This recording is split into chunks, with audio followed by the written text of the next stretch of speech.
Welcome to 30 Tips in 30 Minutes, First Year Lawyers, co-sponsored by the ABA Young Lawyers Division, Division for Public Services, and the ABA Center for Professional Development. Moderating the program today is Christina Husha. Christina is an attorney at Tucker Ellis, LLP, and is located in Denver, Colorado. Christina, welcome to the program. Thank you. Joining me on the program today is Mason M. Hubbard, Anna Romanskaya, Edward Rawl, and Lakeisha R. Randall. Mason is an associate at DLA Piper LLP, and she is located in Washington, D.C. Anna is the ABA YLD Chair-elect and a partner at Stark and D'Ambrosio LLP in San Diego, California. Edward is a partner at Fisher & Phillips LLP and is located in Columbia, South Carolina. Lakeisha is a senior judicial law clerk for the City of Atlanta, and she is located in Atlanta, Georgia. We're going to begin the program today with tips about orienting to a new firm or office. Lakeisha, take it away. Thank you, Christina. The first tip is finding a mentor. A mentor is a senior person who takes interest in your career and can provide you with knowledge, insight, and guidance. Mentors are invaluable resources to your life and career. They often serve as a sounding board for major decisions, help you navigate political landmines, and challenge you to grow. Personally, I think of my mentors as board of directors. I choose individuals with strengths that are in areas in which I would like to develop. They have various backgrounds, maybe even government and firm practice as well. And you should also choose someone inside and outside your organization. Another thought is to choose someone a practice area where you would like to develop. For example, if you would like to be a trial attorney, it's really helpful to choose someone who is a trial attorney and has mastered that art. When selecting a mentor, don't forget to get outside of your comfort zone. Select individuals who often have different backgrounds. They may be a different race, gender, ethnicity. Also with mentors, manage your expectations.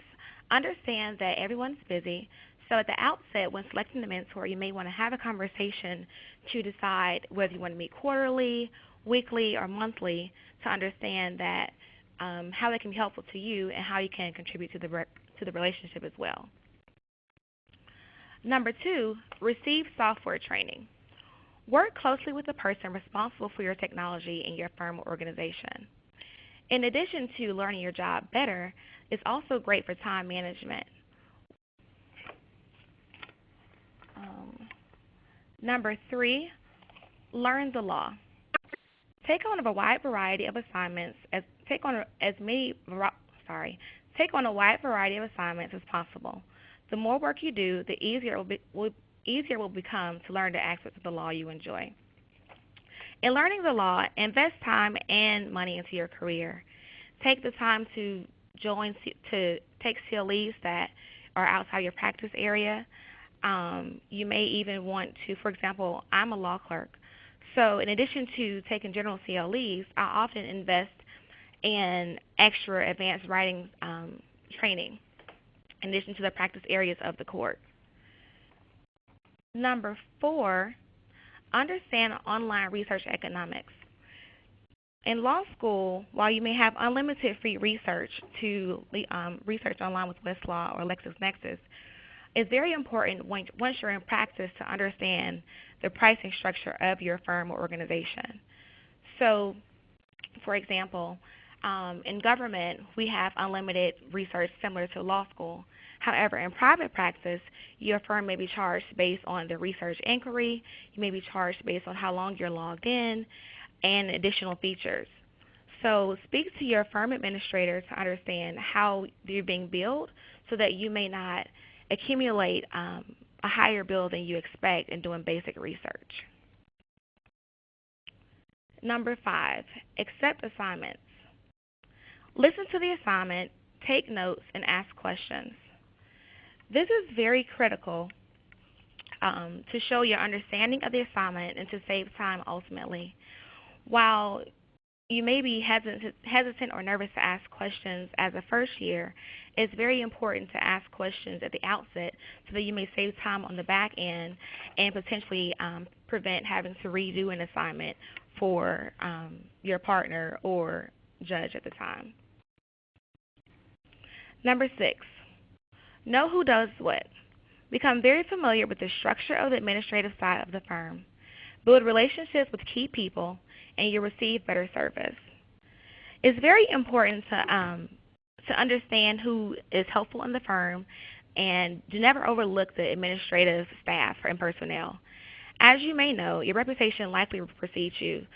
Something as simple as being nice to someone goes a long way, and it can be very helpful to you going forward.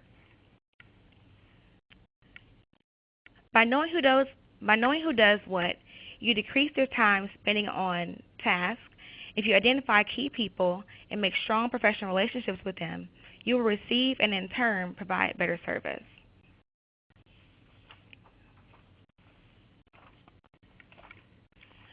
Gaining time estimates.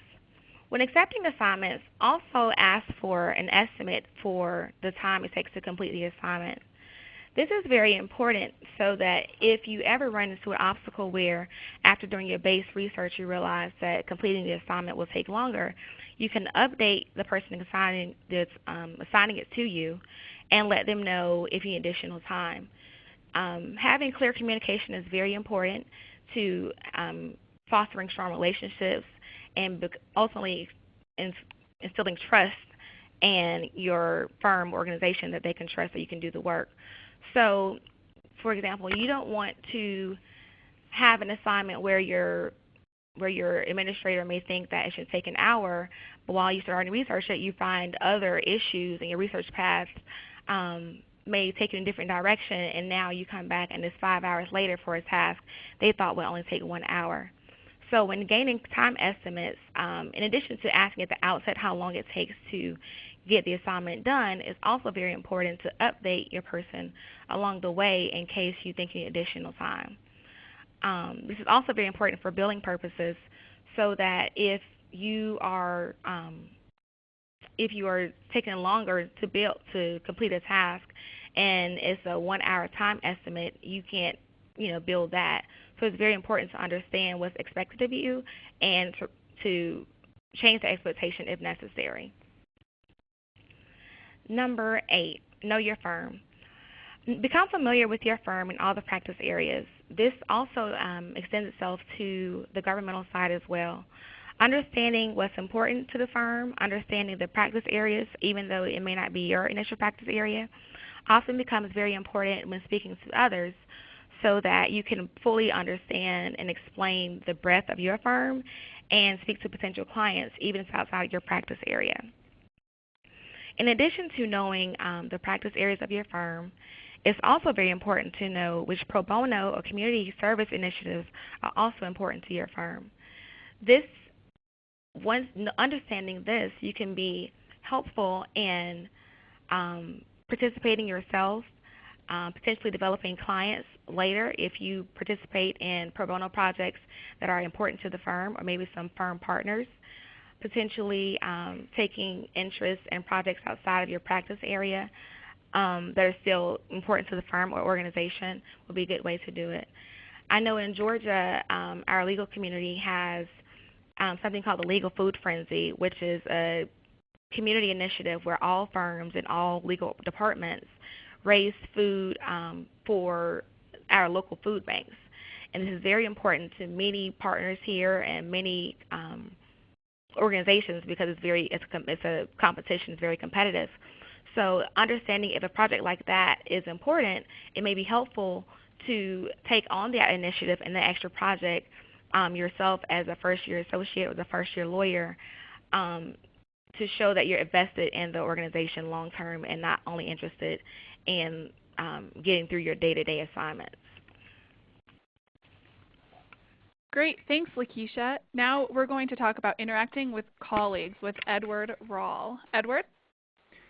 Thank you, Christina. Number 9, incorporating assigning attorney styles. Chances are the partners and senior associates for whom you work will have varying writing styles and thus may hold different expectations for your work. Try to adapt their different styles to your approach.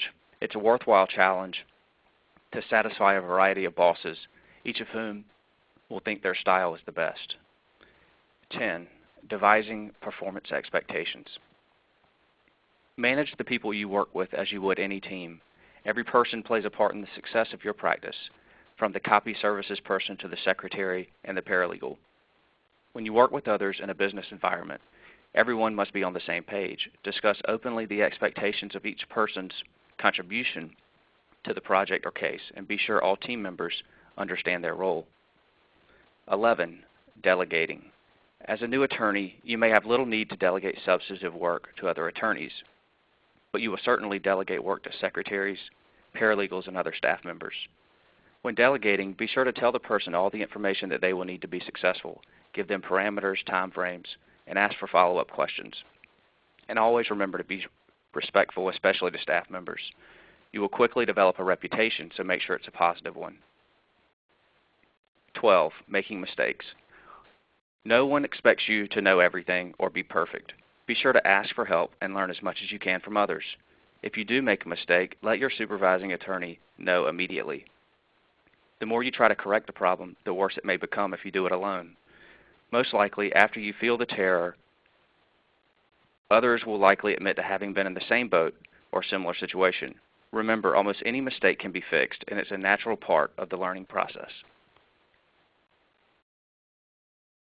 Great. Thanks, Edward. Next, we're going to talk about administrative matters with Mason. Mason? Sure. So number 13 is report all of your time. Always record and report all your time, even if you think you spent too much time on a project. I personally think this is a great tip. I was once told as a junior associate only to record 80% of my time. I think that was terrible advice. It's really important to record all of your time, and ultimately it's the responsibility of the billing attorney or the partner you work for to make any decisions about time write-off or reductions in billing. Number 14 is utilize a calendar system. Learn what tools your firm has or find one that works for you and those with whom you work most closely.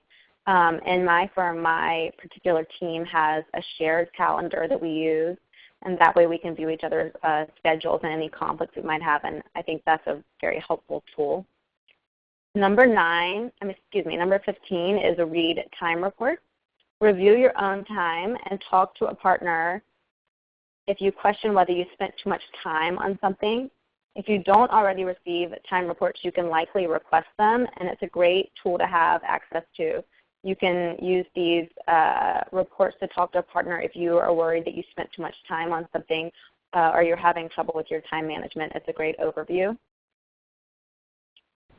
Number 16 is organizing case files. Case files need to be organized, and if your firm does not have a preset system, you can create one that you and your team can use. Different firms have different systems, but file numbers, cross-references, and color coding can definitely help keep your system organized. Number 17 is understanding billing, collection, and cost. Familiarize yourself with policies on reimbursable costs charged to the client, for example, copying, legal research, etc.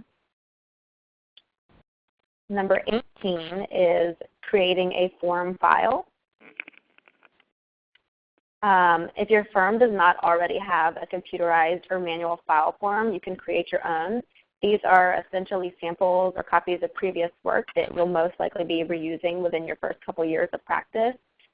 So this is a great way to become more efficient and more productive if you already have the forms ready to go.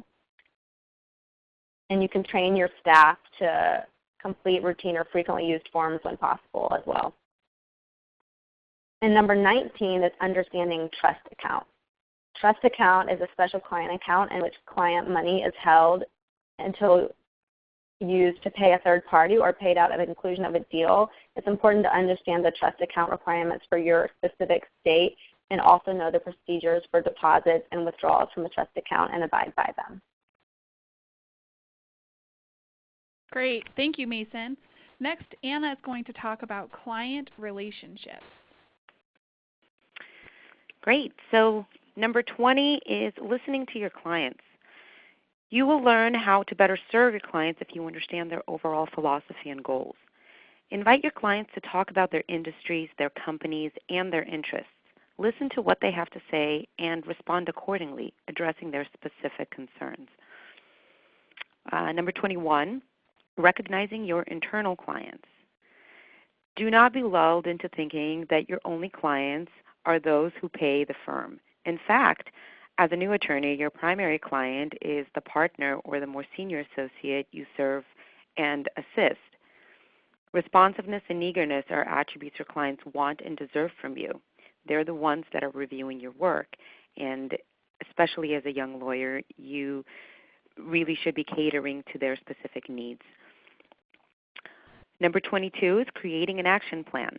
No matter what year lawyer you are, you can create an action plan with measurable goals, whether it's for your specific case or for your personal career goals. A goal should be specific, realistic, and capable of completion within an identifiable time frame. For example, an initial goal could be, by the end of this month, I will have 5 current clients to discuss the changes in XYZ rules related to their business. Number 23, building client relationships. 80% of all new business comes from current clients. It's easier and more cost-effective for firms to focus on client retention and referrals than rely on new client acquisition. Those are traditional firms. So initially, be sure to enhance your attorney-client relationships by being personable and responsive. Make sure to meet deadlines, be accessible, give status reports, and ask for feedback on work performance. Great. Thank you, Anna. And we're going to go back to Edward now, who's going to discuss marketing and business development. Number 24, joining bar associations. Membership in a local, state, national, or specialty bar association generally requires an annual fee, and sometimes membership is mandatory. Ask what memberships are covered by your firm and what the procedure is to apply for reimbursement. If you have multiple practice areas, the firm might only pay for your involvement on a committee relating to your primary area of practice. If that is the case, you may want to pay additional dues yourself, as it's a wise investment in expanding your knowledge base and a good way to grow your professional network. 25, getting active in the community. Become involved in organizations that mean something to you. Teach at a local university or community college. Volunteer your legal services and accept all opportunities to speak to organizations, from student to civic groups. Even as a new lawyer, these activities will give you exposure and offer you opportunities to begin building a network of contacts.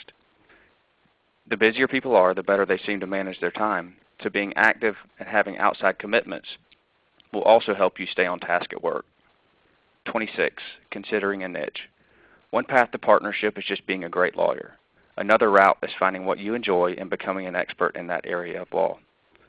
Look towards substantive areas, types of clients, or industries to excel in that are new or emerging. Then become known in your area of expertise by writing and speaking on the topic and being active in trade, professional, and industry associations. Through this exposure, you'll begin to develop a positive reputation in your area of concentration. Become the go-to lawyer for specific client problems. Oftentimes, when you become an expert in a given field, your clients themselves will tell others and be a great marketing effort for your practice. Number 27, networking inside the firm. Sometimes new associates only get to work with 1 or 2 assigning partners. If you can, seek assignments from senior associates and a variety of partners, including lawyers and other relevant departments, and even other offices of the firm. The more people who know you and the quality of your work, the more opportunities you will have to work on meaningful projects. You're only as good as your reputation, so let others see what you can do.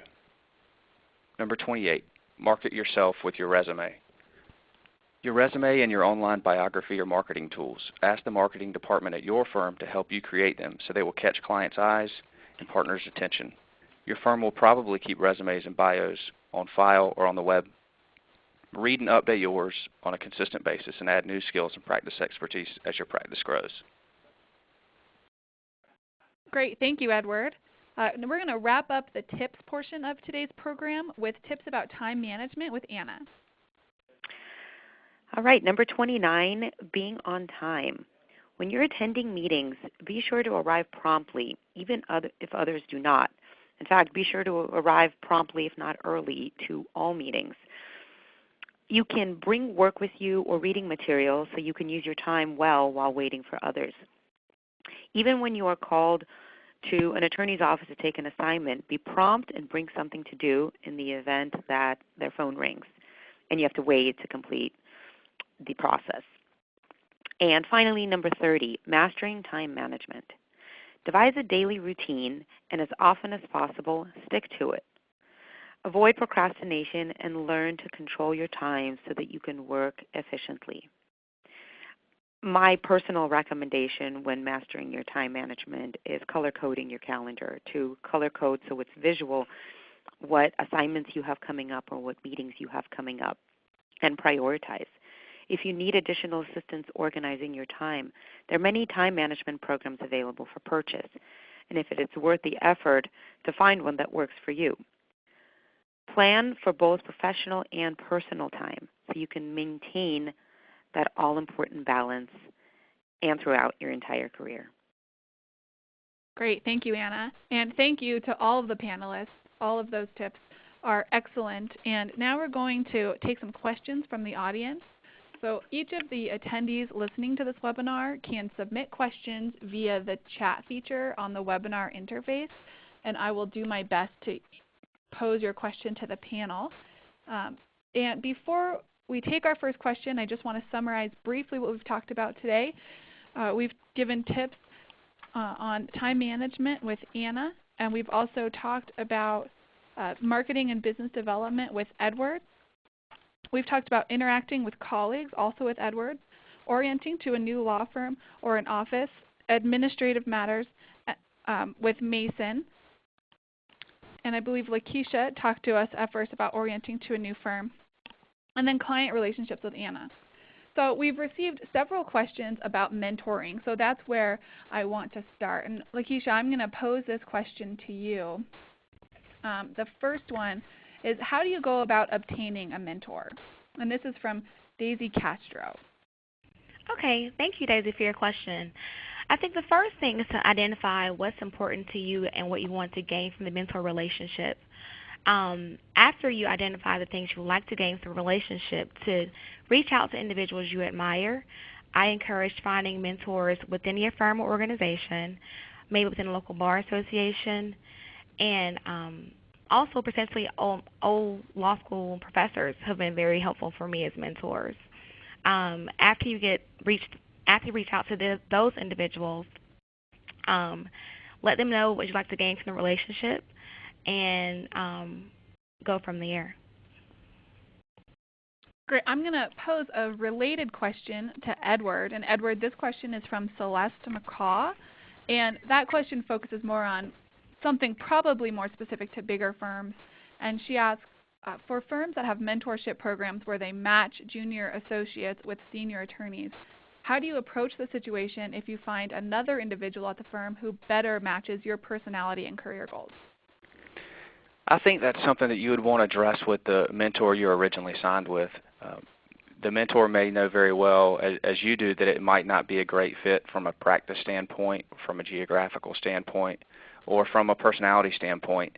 And it's important for you to make sure you try to get along with everyone. But there's going to be situations and times where you don't feel comfortable talking to others. And if that situation arises where you are assigned to a mentor and it's not a good fit, talk to that mentor first and discuss with them some of the challenges that you face, because they might be feeling the same way. I think it's important to do that before you go to your firm's administrators or above that mentor's head to try to get it changed, because it's going to appear as though you don't want to face issues head on and that you're scared to talk about issues. There's certainly going to be times when you don't want to talk to someone about something, but address things head on with the person first. Great. Thank you, Edward.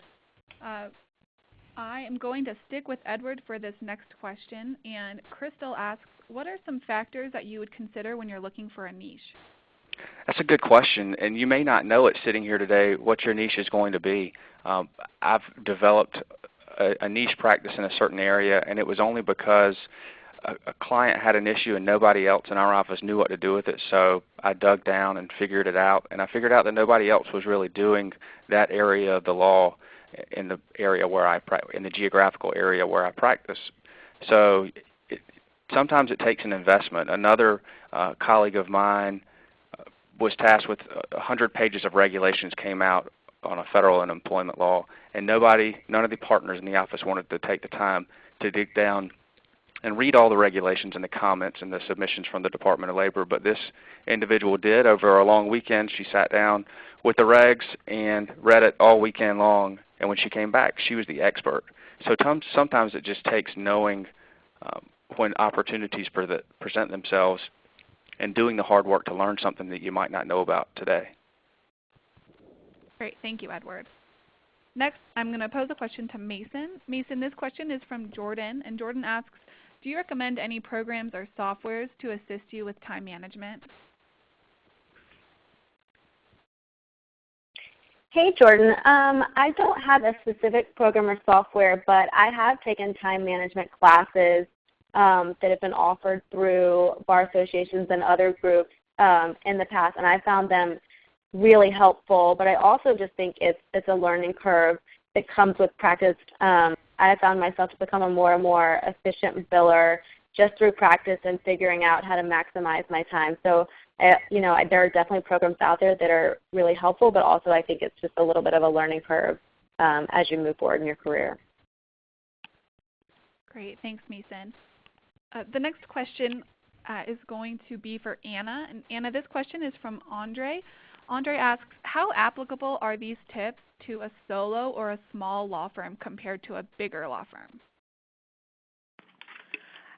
Thank you for your question. I think they are all very applicable regardless of what industry you're in, because or really what format you're in, whether you're in a traditional firm, small or large, whether you're in-house or government or nonprofit, because regardless of where you are, you're going to need to be conscious of obviously knowing your trade, of being able to manage your time, knowing how to research, delegate, and being responsive to your clients or your overall network, because that's the nature of our profession.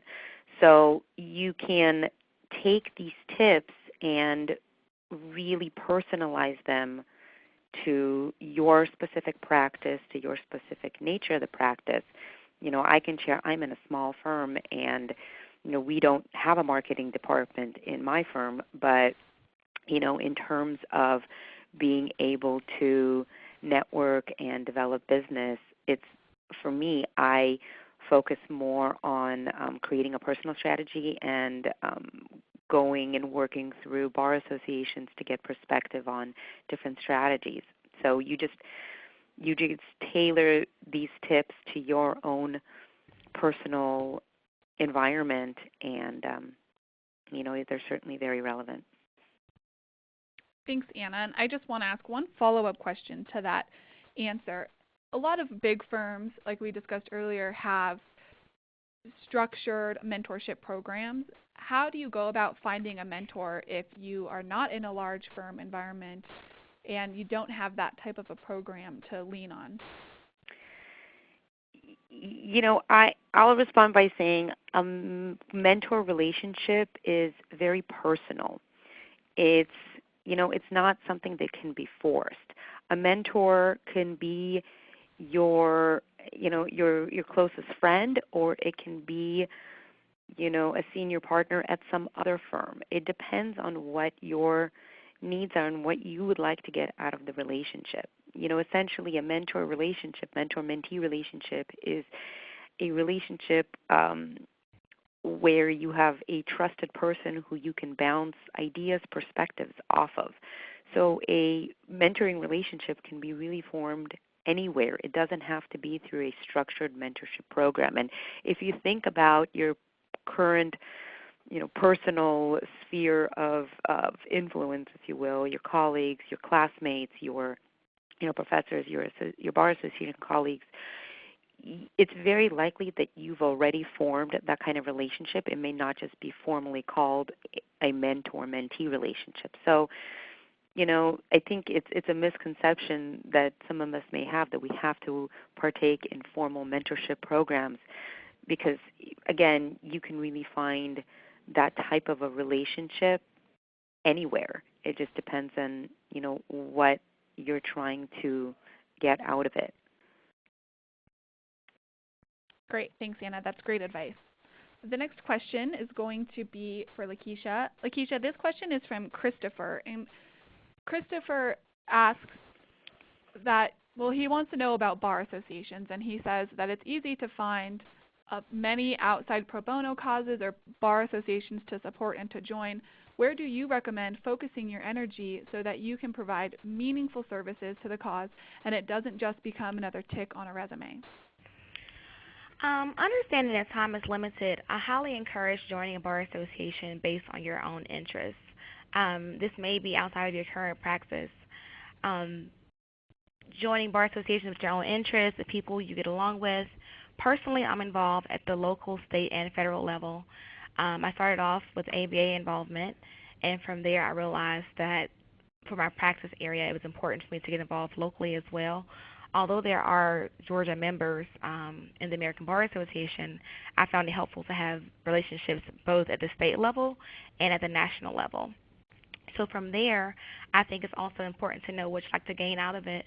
So if you are looking for, let's say, more trial experience, it may be important, maybe helpful to join a trial bar association. Or if you would like to join an organization with a lot of community involvement, I would look at the bar association to see, do they participate in things outside of the legal profession and the more of the community at large. So understanding time is limited and there are so many options these days to join bar associations, I would highly encourage looking at the organization as a whole to see what's best worth your time and financial resources. Great. Thank you so much, Lakeisha. The next question is going to be from Mason. Mason, this question is from Brenda, and Brenda asks, if you know that you're an excellent writer but you have problems completing assignments quickly, is there somebody in your firm that you can ask for help? Hey, Brenda, I think that's a great question. Excellent writing certainly takes time, and I think this probably goes back to the partner assigning the task. Sometimes you have to go back to partners and tell them a more realistic estimate of how much time it might take you to do the job well, and I think often partners really appreciate this feedback. So I think it's always better to head it off at the pass and just let them know that it might take you a little more time than they're hoping that it will take, and maybe they can give you some advice on what they need or maybe what they don't need for this specific assignment. I also think it's always really helpful to talk to, at a firm, at least more senior associates. If you're not ready quite yet to go back to the partner, senior associates might have a little more insight into that partner and their expectations.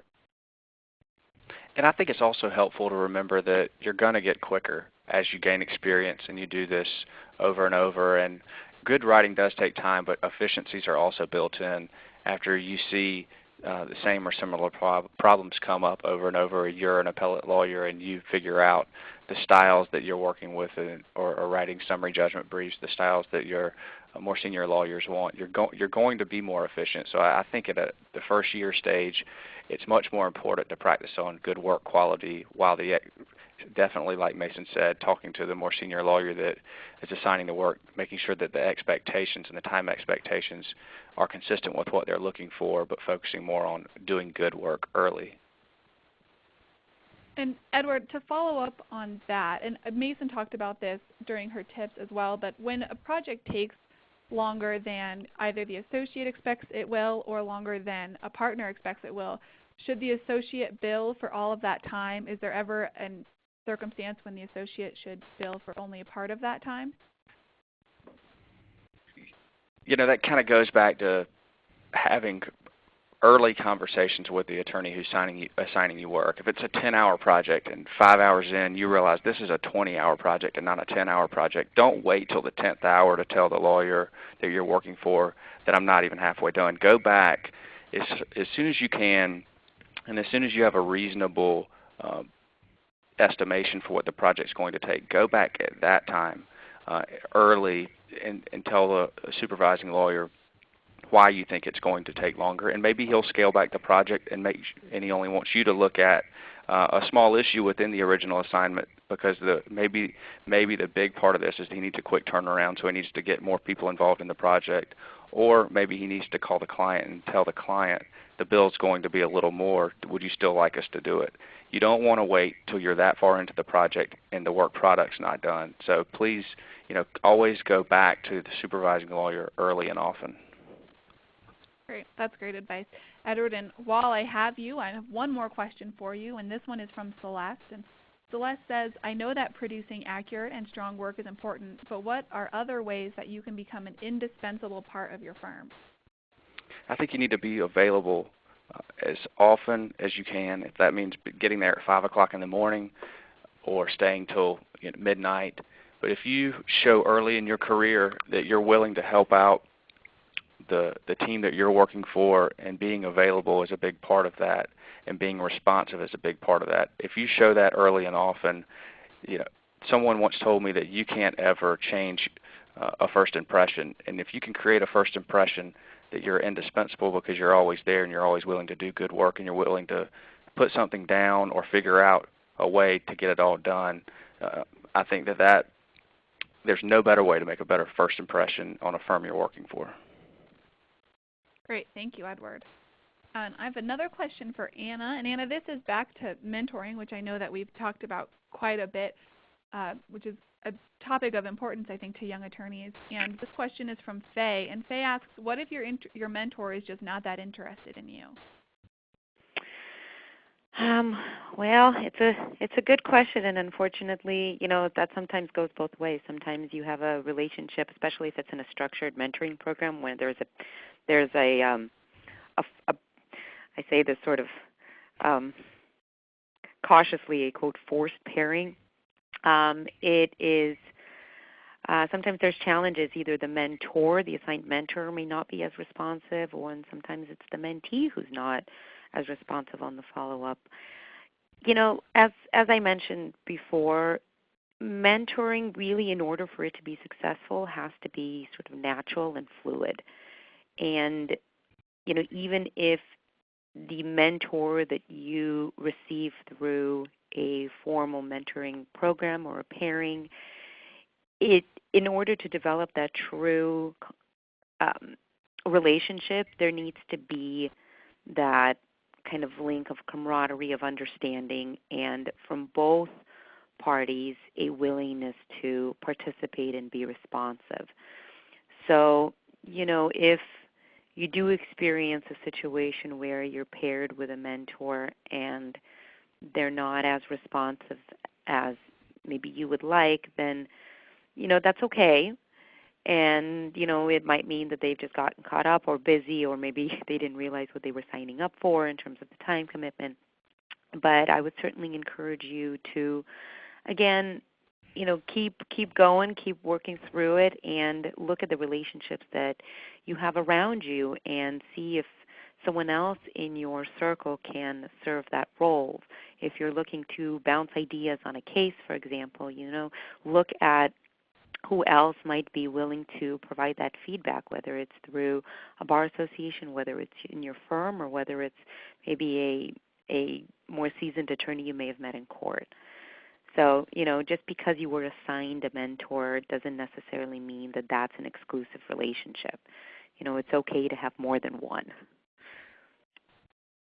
Great. Thank you so much, Anna. And we only have a couple of minutes left on this program, so probably one or two more questions. And this next question I'm going to pose to Lakeisha.